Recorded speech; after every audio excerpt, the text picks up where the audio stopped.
Alrighty. So today we're going to be going over piecewise functions, okay? Oh my gosh, I cannot write.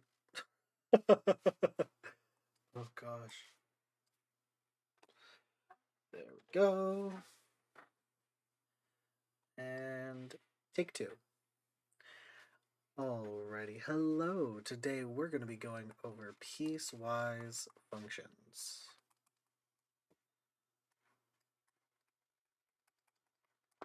I cannot write fast, apparently, but that's okay. Anyways, so what is a piecewise function?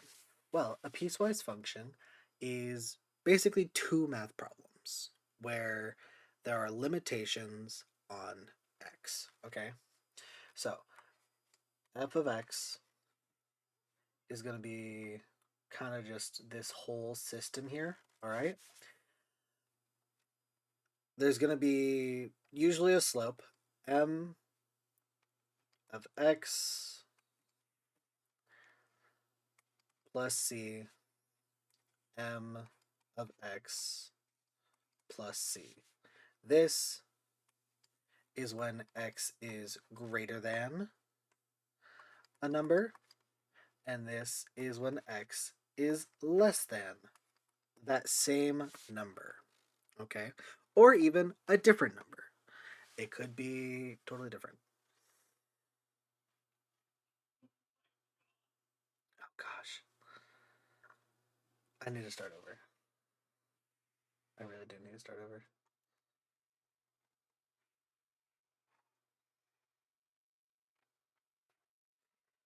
Boop. Okay.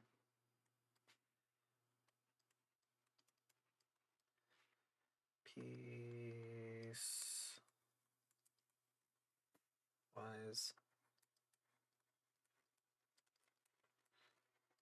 Piecewise functions. Ta-da.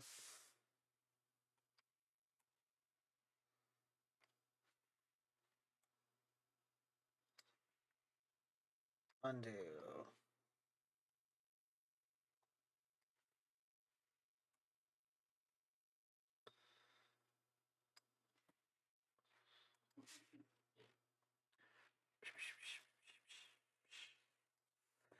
Piecewise functions.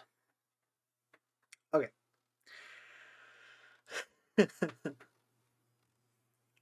Bruh.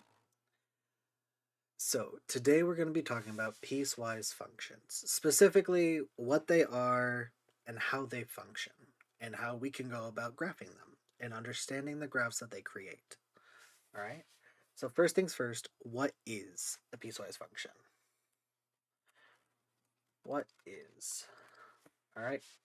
A piecewise function is basically two different problems put into one, okay?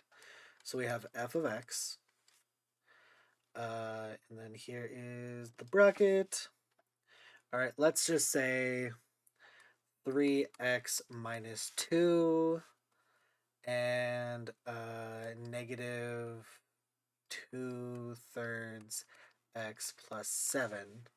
This is going to be when x is less than or equal to 0. And this is going to be when x is greater than 0, okay? Now, this is an example of a piecewise function. There's two different parts to it. All right, we can treat this like two different problems, but in the end, it's all one function. Okay.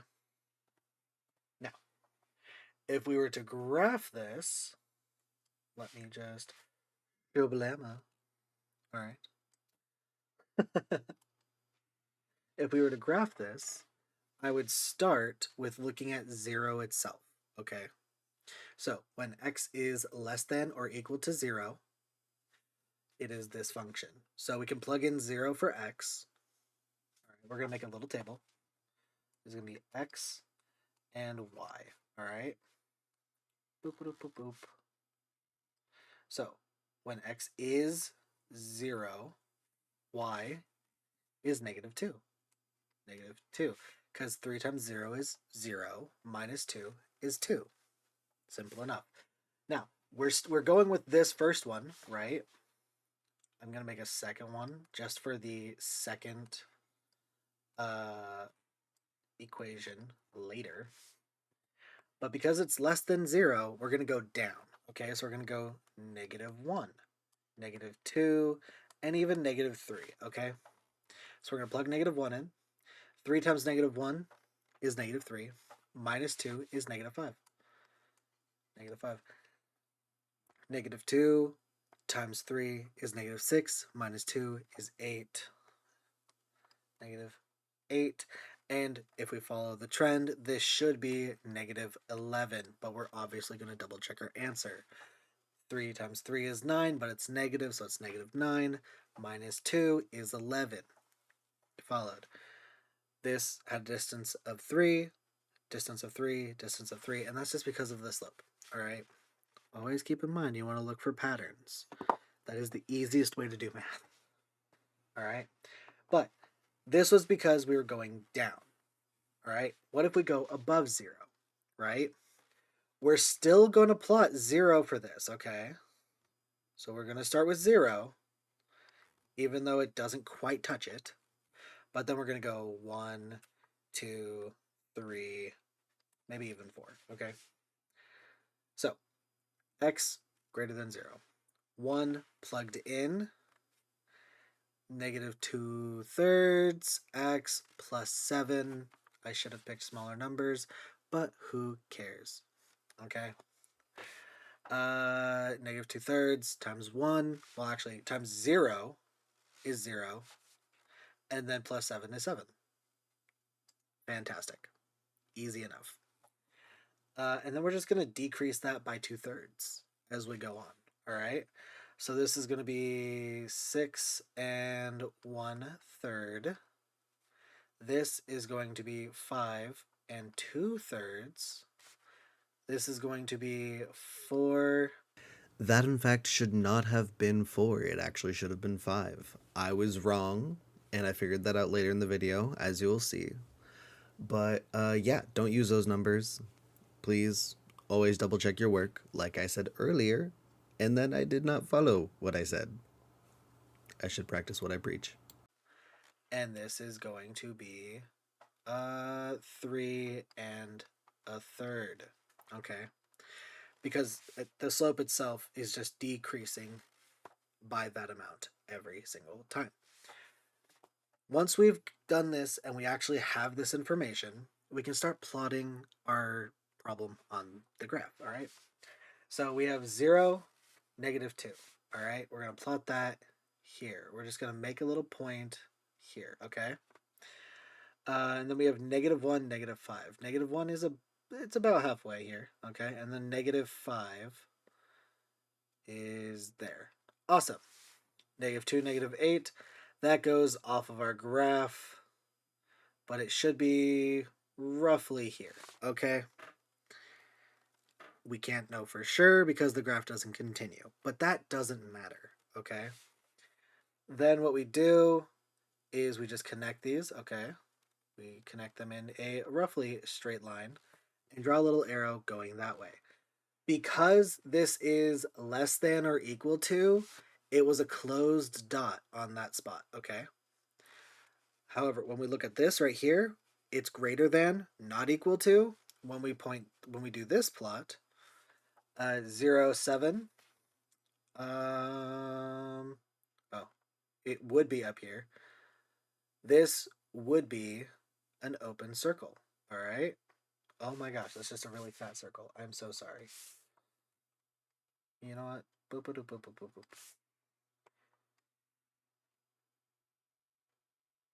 Open circle. Oh my gosh. We're gonna make it open the hard way. Boop, boop. Sure. Let's pretend like I'm actually doing things that are important. Anyways, and then we plot them. The next easiest point to plot is actually 3, 4. All right, we would go to 3 and then up to 4 and just plot it there. That'd be our point. We can obviously keep this going if I were to actually just pick numbers that I thought would be helpful, I would plug in 6 to the equation because that's divisible by 3. So let's try that, okay? 6 times negative 2/3. 6 divided by 3 is 2. 2 times negative 2 is negative 4. Negative 4 plus 7 is 3. So 6 would be 3. What is happening here? Why is this the way that it is? No. That was bad math.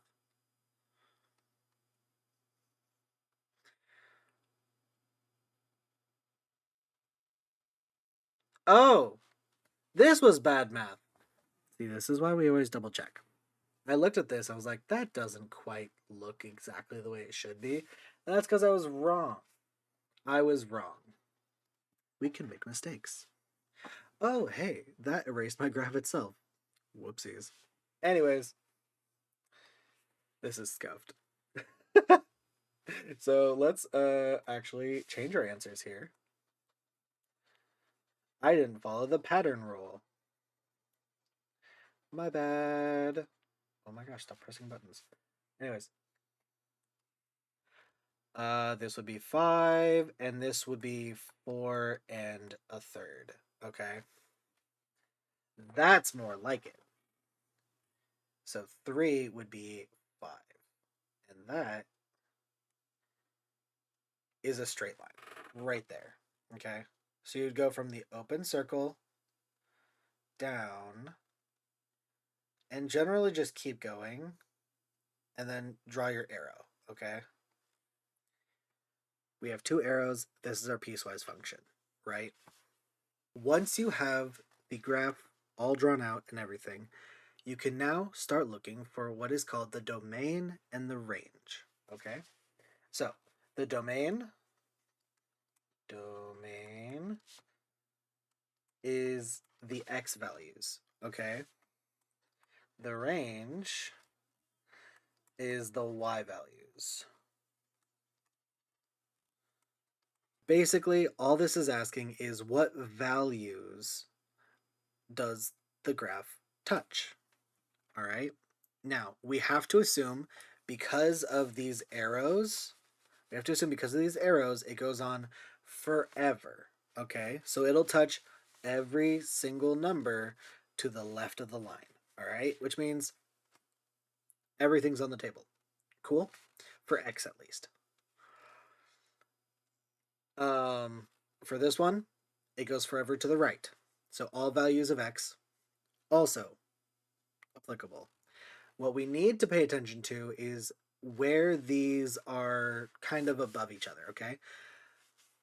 We chose the same number, so it touches 0 and it doesn't touch 0, which means the domain can be all real numbers, okay? For this one, the domain equals all real numbers, okay? With the range, however, this is the absolute top value it ever goes. It only goes downhill from here, and down here it goes down forever as well. All right? So, because of that, the y, the range, all right, that is y is less than 7. Now, we say less than because it doesn't actually touch 7. It never touches 7 because this was not an option. X was greater than 0. It never touched 0. If it touched 0, then this would be y is less than or equal to 7. Okay? But it's not the case, so we won't do that. All right? Now, this can also be written as the domain can be written as parentheses negative infinity comma infinity. All right. These are parentheses, not brackets. I'll explain the difference later. For here, this would be parentheses negative infinity, comma, 7. Also a parentheses, okay? It goes on forever downwards. So it'll touch every number up until negative infinity, but it never goes above 7, all right? That's why. Domain and range can be written all real numbers, or this, range, y is less than 7, or that, okay? Y could also be all real numbers in another situation. It's just that for this specific function, it's not. Same with domain, that could be limited to specific numbers. It just means in this equation, it's not. Okay? Which is totally fine. It's totally fine. This is important. We need to know when to use brackets or parentheses. Okay? Brackets are when it touches a number. Okay? So if we had the equation, let's say x is less than or equal to 5. That's it. That's the only parameter. Okay? We would use negative infinity, all right? Because, and a parentheses, it doesn't touch, but then we would use 5 and a bracket because it does touch 5, okay? Brackets are when it touches, parentheses are for when it never does. It'll get close, but not quite.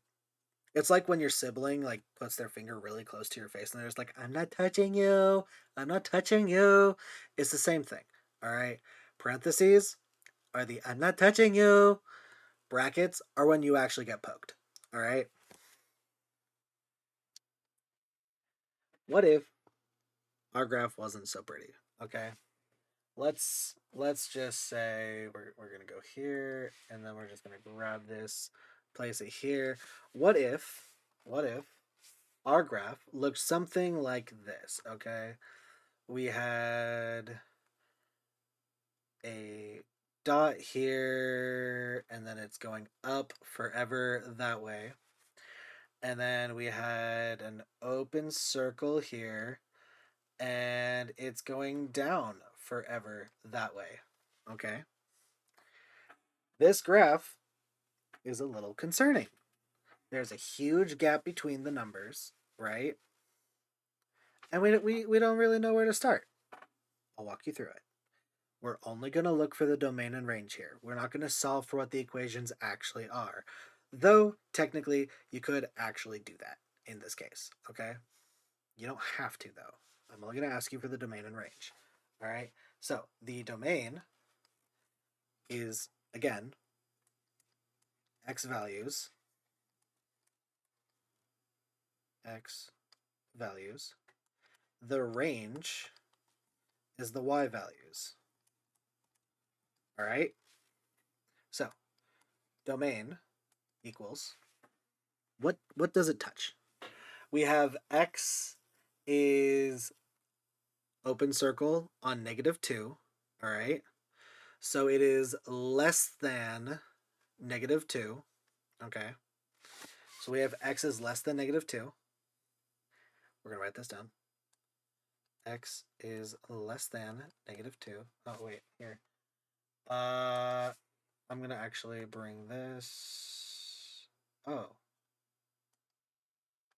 Oh! Don't do that. I'm going to bring this. There we go. Or right down here. Okay. We have x is less than -2. And then we have x is greater than or equal to 1.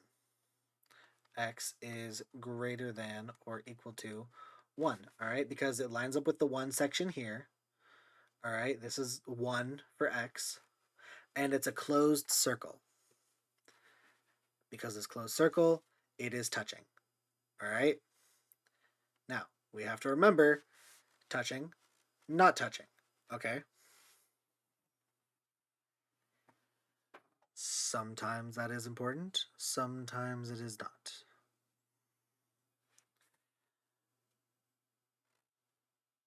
What we can write is we have negative infinity, right? Parentheses, comma, -2, -2, parentheses.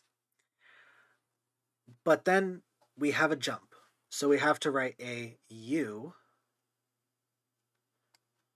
and then a bracket 1, comma, infinity, parentheses. Okay? The u means we stop here and we pick up here. Okay? That's basically all it's saying. It's saying, hey, we had this, but we also have this, and they're not necessarily connected. That's all that matters. Okay? If they were at the same point, it wouldn't matter because we're just saying what values. Okay? We're saying x can go all the way up to -2 from negative infinity, and then it stops. It doesn't go any further, but then it takes a really long jump all the way to 1, and then it keeps going. Okay? That's all we're saying. Now, with the range, it's going to be a very similar story. Okay? With the range, we're looking at the y values. So right over here, we have y is less than 0 because it's on the line. Okay? 0. And over there, we have y is greater than or equal to 4. Okay? So for the range,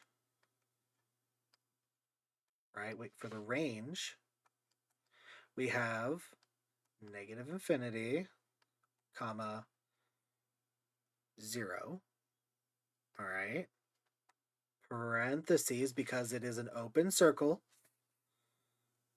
u, bracket, 4, comma, infinity. Parentheses, because we can never touch infinity. Right? Good. That's how you would do it. I don't know the equations here, but I can read the graph. I can say, yeah, x is less than this value and it's greater than that value. That's all we're saying. That's all we're trying to do.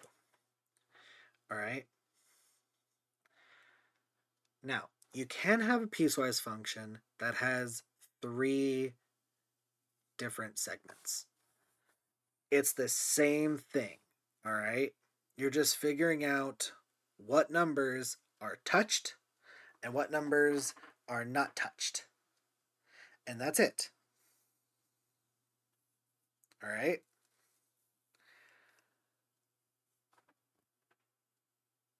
What else do I have to go over for piecewise functions? I don't know. So I'm just gonna do. Yay! We did it.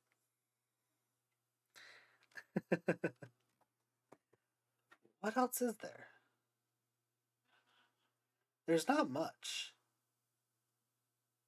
It's basically just the bare minimum for piecewise functions. Here, let me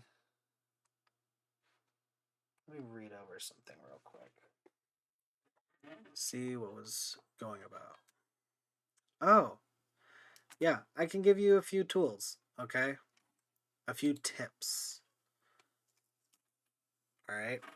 So, let's go back here. And there we go. Delete. Anyways. Oh, it would help if I had the brush on.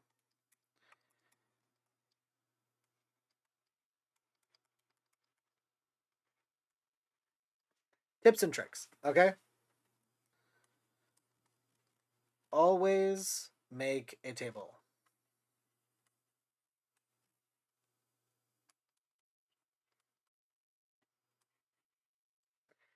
That's it. That's it. For each function, make a table. Okay. We have X, we have Y. We're gonna do that. And we're just gonna plot points. Okay. For this example, I'm gonna give us two functions. Okay. We're just gonna say f of x is uh, x plus 2, and then uh, -1. When x is greater than 3, and when x is less than or equal to 3. Okay, cool. Actually, you know what? Not even 3.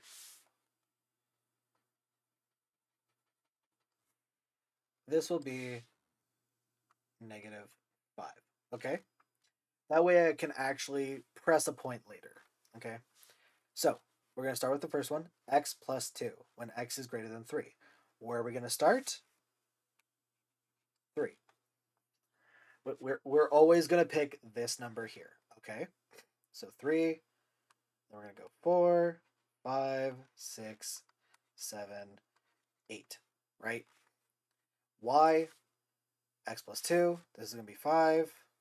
This is going to be 6, 7, 8, 9, 10. Okay? Those are our points. We would plot those. Bada bing, bada boom.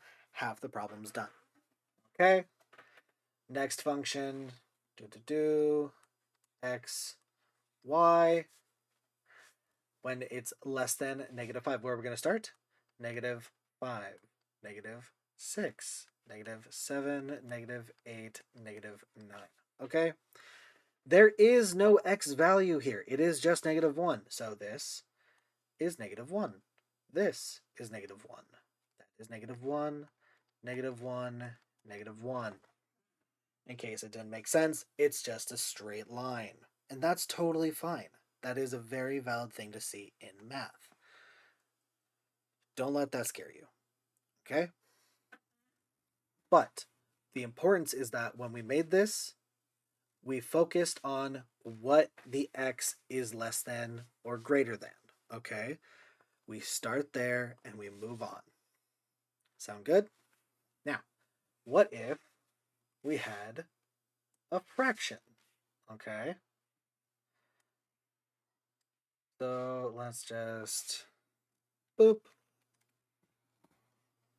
boop, boop. Okay? What if we had a fraction, right?